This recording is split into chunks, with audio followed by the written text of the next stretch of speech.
Revan had always been a figure of complex duality, a man torn between identities, yet unified by his boundless will.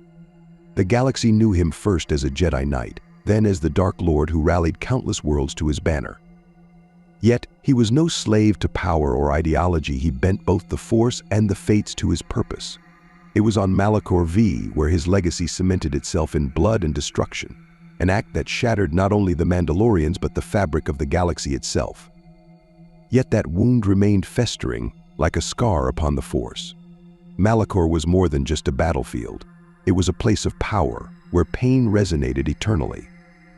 And so it was here that the Sith Triumvirate, the Masters of Shadow and Death, chose to anchor themselves, their dominion rising as the Republic fell further into collapse. Had Revan confronted the Sith Triumvirate on Malachor V, his presence would have been a cataclysm in itself. But Revan would not have come alone. He understood the nature of war, its strategies, and most importantly, its alliances. He would have sought out his former general and trusted ally, Meetra Surik. The exile was a living testament to the devastation of Malachor, her very soul, a reflection of the massacre she had unleashed there under his command. It was precisely because of this shared history, this mutual understanding of sacrifice, that Revan would have turned to her. Their bond was forged in fire, the echoes of countless battles still resonating between them. Together, they could confront the Sith Lords who sought to plunge the galaxy into ruin. Revan, above all else, recognized strength both in the Force and within individuals. He would see the Triumvirate for what they were, embodiments of the darkness that had spread like a plague in his absence. Darth Nihilus, the Lord of Hunger, was a void in the Force, a wound that consumed life itself to satiate an endless craving. Darth Sion, the Lord of Pain, was death that refused to be conquered, an abomination of the dark side that existed through sheer will. And Darth Traya, the betrayer, was the architect of their nihilistic crusade, her wisdom as deep and dangerous as the abyss she sought to create. Revan, however, was not a man easily cowed by fearsome reputations or ancient evils. He had confronted worse and overcome them. These Sith Lords would be no different, yet he would not underestimate them either. Revan was a master strategist, and it was in strategy that he would find his edge. Meetra Surik's presence on Malachor V would not merely be a matter of loyalty or utility. She, like Revan, was a figure shaped by war and redemption. In her exile, she had severed herself from the Force, becoming a void much like Nihilus, though where he represented destruction, she embodied survival. Her return to the galaxy had been an act of defiance, and her victories against the Sith Lords were born not from raw power but from her indomitable will. It was this balance that made her an ideal ally for Revan. She was not merely his subordinate, she was his equal in ways few could ever claim to be. Together they would embody both the strength of the past and the hope of the future. On Malachor V, the confrontation would be a trial of ideologies as much as a battle of strength. Revan would know that brute force alone could not defeat the Sith Triumvirate.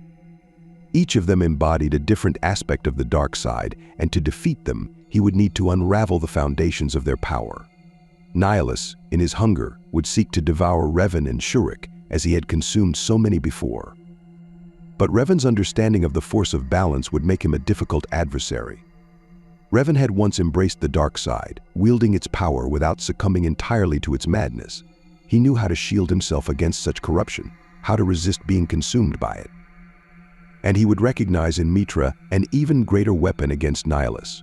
Her unique nature, her void-like presence in the Force, would render her resistant to his hunger. Nihilus would find no sustenance in her, and for the first time he would face an opponent he could not simply consume. Darth Sion, on the other hand, was a foe who embodied persistence. His flesh was broken, his spirit shattered, yet he endured through pain alone. He could not be killed in any conventional sense, for death itself was his power. Revan would see this, and he would understand that Sion could not simply be defeated in combat. To destroy Sion, Revan would need to break his will, to make him understand that his existence was not strength but suffering. It would be Meetra, again, who would play a crucial role here. Her ability to connect with others, to see through their pain and offer understanding, would be Sion's undoing. Where brute strength failed, compassion would succeed. Revan and Meetra would expose the truth of Sion's existence, that his immortality was not a gift, but a curse. and that his refusal to die was not power, but weakness. Faced with this truth, Sion's will would falter, and the dark side that sustained him would dissipate. But it was with Darth Traya that Revan would face his most dangerous foe. Traya, his former mentor, understood him in ways few others could. She was not merely a Sith Lord, she was a philosopher, a manipulator who saw the Force itself as a tyrant. Her plans were far-reaching, her motives impossible to fully discern.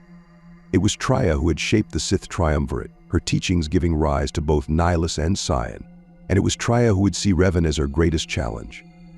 She would not face him with brute strength or dark side power, but with words cutting, precise, and lethal. She would seek to unravel him, to expose his weaknesses, to show him the futility of his purpose. Traya would tell Revan that his war against the Sith was meaningless, that the Force itself was the true enemy, and that his actions, no matter how noble or necessary, were nothing more than the will of the Force made manifest. Revan, however, would not be so easily swayed. He had stood at the precipice of both light and dark, and he had found his own path. Traya's words, while cutting, would fail to break him, because he understood something she did not. The Force was neither good nor evil. It was a tool, a power that could be shaped and directed by those strong enough to wield it. Revan would not seek to destroy the Force, as Traya desired, nor would he allow himself to be controlled by it.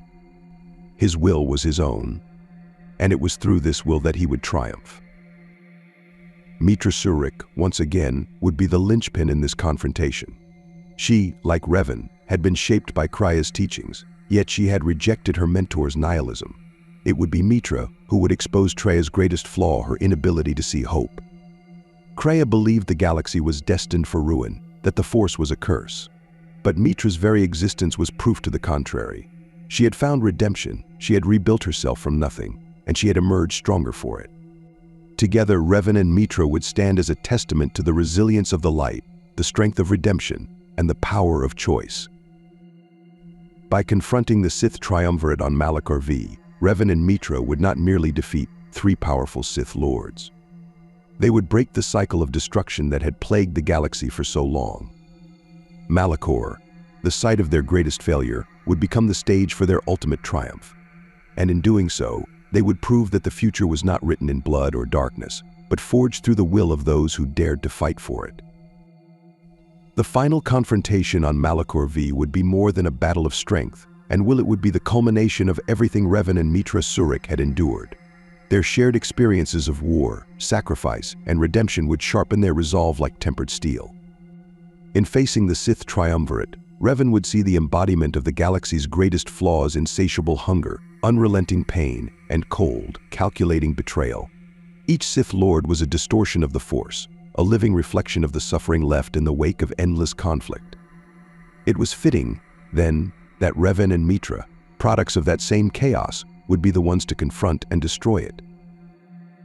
Malachor itself was a weapon against the living. Its depths whispered of power and promised ruin to all who dared set foot there. For most, this would have been an insurmountable challenge, an environment that fed upon fear, despair, and anger.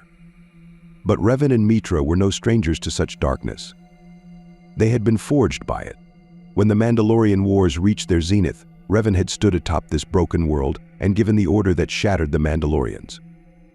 It had been Meetra, wielding the mass shadow generator, who had pulled the trigger, an act that haunted her every step thereafter.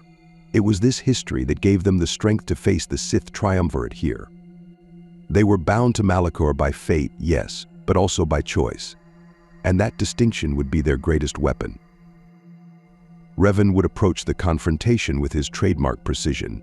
His tactics were legendary, and he understood the importance of disrupting the Triumvirate's unity. Though Nihilus, Sion, and Traya each operated as singular forces, their combined strength had plunged much of the galaxy into despair. Isolated, however, their weaknesses could be exploited. Revan would not allow them the advantage of numbers. He and Meetra would split their focus, attacking where each Sith Lord was most vulnerable. Darth Nihilus would be their first target. The Lord of Hunger was a void that defied understanding, his mere presence threatening to drain the life from everything around him. For Revan, Nihilus represented the danger of unchecked power, an embodiment of what Revan himself might have become had he succumbed fully to the dark side. Where others had fallen before Nihilus, Unable to resist his voracious pull, Revan would stand firm. He had not only embraced the dark side but also overcome it. He understood its allure and its dangers in equal measure. Nihilus's hunger relied on overwhelming his prey, exploiting their fear and desperation. But Revan had no fear. He was a man of unshakable will, and against such resolve, Nihilus would find no purchase. Meetra, for her part, would be Nihilus's ultimate foil. Her severance from the Force, once seen as a curse, would prove to be a blessing. She was a wound in the Force, yes, but unlike Nihilus, she did not consume or destroy. She simply endured. Where his hunger was endless, hers was absent. To Nihilus, she would be like a reflection of his emptiness, a void that mocked his very existence. Together, Revan and Meetra would dismantle him. His power, though immense, would falter in the face of their combined resolve. Revan would strike with precision, exploiting the cracks in Nihilus's armor, while Meetra's very presence would strip him of his advantage. In the end, the Lord of Hunger would fall not with a scream, but with silence, his insatiable void collapsing upon itself. Next, they would face Darth Sion, the Lord of Pain. Sion was the embodiment of suffering, a Sith who refused to die because his hatred would not allow it. His body was broken, held together only by the dark side and his own twisted will. Revan would see in Sion a reflection of the galaxy's endless cycle of war. He was the persistence of pain, the refusal to heal, a wound that festered endlessly. To defeat Sion, Revan would understand that physical combat alone would accomplish nothing. Shin could not be killed in any conventional sense. He would rise again and again, no matter how many times he was struck down. It would be Meetra Surik who would break him. Her strength lay not just in her combat prowess, but in her ability to connect with others, to see through their darkness and speak to the truth buried beneath. She had done so with countless allies, pulling them back from the edge, and she would do the same with Sion. While Revan held Sion's attention through relentless combat, forcing him to confront his own limits, Meetra would strike at the core of his being. She would speak to him, not as an enemy, but as someone who understood pain, who knew what it was to suffer and to survive. She would expose the truth that Sion refused to see, that his existence was not strength, but torment, and that his refusal to die was not defiance, but surrender to the dark side's cruelty. Faced with this truth, Sion's will would falter. He would realize that his immortality was a prison, his endless pain a punishment of his own making. Revan and Meetra would not need to strike the final blow, for Sion would collapse under the weight of his own despair. In the end, it would not be their power that defeated him, but their understanding of the suffering he clung to so desperately. Finally, they would confront Darth Traya, the betrayer, the architect of the Sith Triumvirate. Unlike Nihilus and Sion, Traya's power lay not in brute strength, but in her mastery of manipulation and perception. She was a Sith who sought to destroy not just her enemies, but the Force itself. Revan would recognize the danger she posed immediately. Traya's words could cut deeper than any blade, her insight into the Force and into her enemies, leaving them vulnerable to her will. She would seek to dismantle Revan and Meetra not through combat, but through philosophy. She would challenge their beliefs, their choices, and their very understanding of the Force. To Revan, Traya would be a reminder of his own struggles with the dark side. She was his former teacher, the one who had set him on the path that led to the Mandalorian Wars, the Jedi Civil War, and everything that followed. She would know his weaknesses, his doubts, and his fears, and she would exploit them without hesitation. Yet Revan was no longer the man he had been. He had faced his darkness and emerged stronger for it. Where Traya sought to show the futility of the Force, Revan would counter with his own truth that the Force was not a tyrant, but a tool, and that one's destiny was not written by it, but forged through choice. Meetra would be Traya's greatest failure, and therefore her greatest challenge. Traya had taught Meetra to reject the Jedi, to question the Force, and to embrace her own strength. Yet Meetra had chosen a different path. She had found redemption not through power, but through connection, through the bond she forged with others. This would be the undoing of Traya's philosophy. Meetra would not fight Traya with anger or hatred, but with compassion and understanding. She would show Traya that the Force was not merely a burden or a curse, but a source of hope and renewal. Together, Revan and Meetra would confront Traya not as students, but as equals. They would strip away her manipulations, her deceptions, and exposed the truth she refused to see, that the galaxy could heal, that the Force could be balanced, and that their choices mattered. In the end, Traya would fall not because she was defeated, but because her own philosophy would fail her. Revan and Meetra would prove that hope, not despair, was the galaxy's greatest strength. Malachor V, the world that had once been a monument to destruction, would become a symbol of triumph. Revan and Meetra, bound by history and strengthened by choice, would stand as a testament to the power of redemption.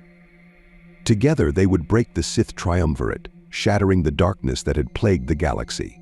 And in doing so, they would forge a new future, one not written in blood or shadow, but in the light of their unyielding resolve.